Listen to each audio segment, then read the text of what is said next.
Всем привет! И сегодня я покажу вам нашу закупку продуктов на неделю, сколько это стоит, где, как и что, и отвечу на главные вопросы, которые часто пишут во всех чатах.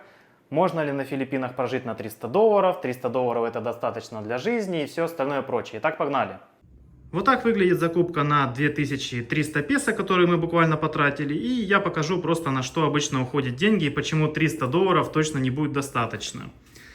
Из базового тут обычное средство для мытья посуды, кетчуп, бумажные полотенца, что-то протереть иногда бывает, печенье хочется, ушные палочки, килограмм сахара, 2 батона, потому что я обычно ем бутерброды на завтрак. Далее тут порошковое молоко и кофе. У меня жена обычно любит это утром пить, я обычно пью чай. Губка, 2 пакета для мусора, приправа, цены как бы сами видите, каламанси, 24, но 56 за килограмм. Если пойти на рынке будет дешевле, но сами понимаете. Дальше соус и яйца, 2 лотка по 12 штук. Также здесь есть небольшая лапша, иногда покупает моя жена какое-то тут средство для ухода себе. Просто сок и жидкость для стиралки. Либо стираете руками, покупаете капсулы, либо, как у меня есть машинка, будете пользоваться либо этим, либо покупать капсулы. Сюда также не входят фрукты или овощи, которые мы берем. Мы берем обычно их в основном на рынке, потому что немного дешевле. Но если брать что-то вот подобное, это будет стоить приблизительно вот так.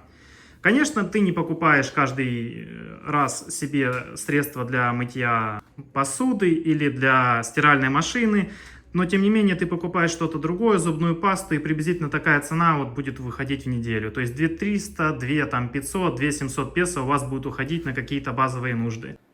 И теперь к озвученному списку. Еще можете добавить отдельно фрукты или овощи, которые вы можете купить или которые вам нужны.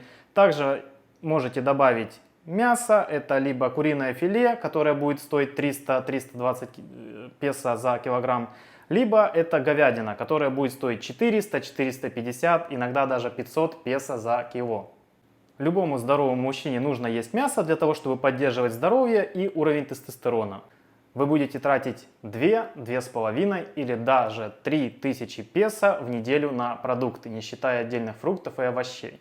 Вы можете найти многие продукты дешевле, или фрукты, или овощи, или что-то из этого списка, но все равно у вас будет набегать около 2000, если вы живете вдвоем. Конечно, если вы живете сам, сумма это будет меньше. Я просто решил наглядно показать, что сколько стоит, и сказать, что на Филиппинах на $300 жить нельзя. Ну, точнее так, выжить можно, но жить нельзя. Это не является хорошей жизнью, о которой многие пишут. Поэтому $300 недостаточно, не слушайте блогеров, людей или прочих дауншифтеров, которые вам рассказывают, что этого достаточно и можно жить ни в чем себе не отказывая, они врут.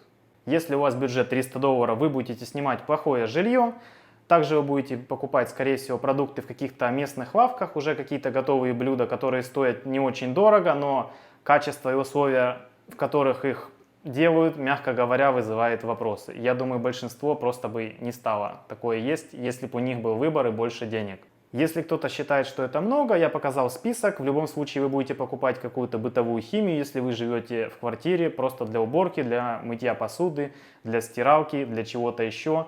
И постепенно что-то заканчивается, вам придется все равно покупать и докупать, и это как раз будет все равно вылезать в эту сумму 2-2,5-3 тысячи в неделю. Добавьте сюда еще расходы на аренду, потому что нормальная квартира стоит довольно-таки дорого. Можно найти какие-то бюджетные варианты, но опять же там будет вопрос качества и самой локации. Также добавьте расходы на визу. Сейчас продление визы на 2 месяца, практически во многих иммиграционных центрах это уже около $90. Так как цены на все растут, соответственно, ожидайте, что вы будете платить скоро $100 за каждое продление визы на 2 месяца в ближайшем будущем. Также в стоимость добавляйте электричество, вы будете мотать свет, либо пользоваться кондиционером, потому что в такую жару очень тяжело выживать без кондиционера, не каждый может справиться. Если вы будете его иногда включать, вы будете платить около 3000 песо. Если вы будете его включать намного чаще, у вас будет счет уходить около уже 5000, если будете включать самую жару. Если вы хотите чтобы он у вас весь день работал, то вы будете платить от 7 до 10 или даже 12 тысяч песо чисто за свет.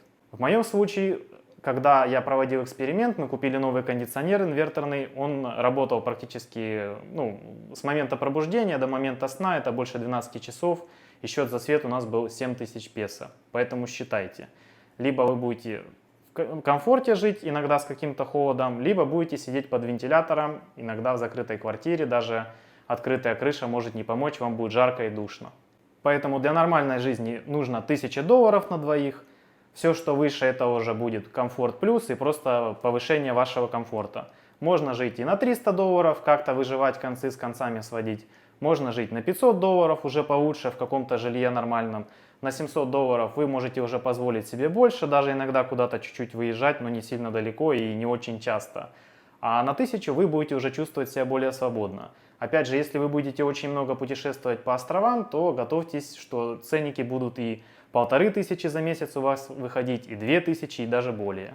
Каждый живет по мере своих возможностей и доходов, но не нужно заранее урезать себя во всем и после этого говорить, что это норма. Нормой это не является. Норма это когда у вас $1000, а вы живете на 300, а 700 вы тратить не хотите. Вот это норма. Если у вас доход 300 и вы тратите 300, то это не норма, вы просто экономите. Потому что если бы у вас было больше, вы бы потратили эти деньги на себя и на свой комфорт. Старайтесь увеличивать свои доходы и, если можете, сокращать немного расходы для повышения уровня вашей жизни. Иначе потом здесь можно влипнуть, особенно на вопросах медицины. Медицина стоит довольно дорого, это тоже расходы, чтобы потом не пришлось читать во всех чатах в Фейсбуке опять о том, что кто-то там с чем-то не справился, жил на $300, а теперь ему собирают деньги всем Фейсбуком на какую-то операцию или прочее. Поэтому лучше жить на 600 или на $1000. Естественно, чем больше, тем лучше. Иметь какую-то медицинскую страховку минимальную, всегда иметь какие-то деньги на случай, если у вас заболит зуб, еще что-то случится, придется идти в больницу, к окулисту и все остальное прочее. Также вы захотите рано или поздно куда-то поехать. Учитывая рост цен на топливо, скоро даже поездка по островам на мотобайке может стать роскошью. Поэтому имейте в виду и не закладывайте в это $300. Надеюсь, ответил на многие вопросы, видео было вам полезно и увидимся с вами снова скоро. Пока!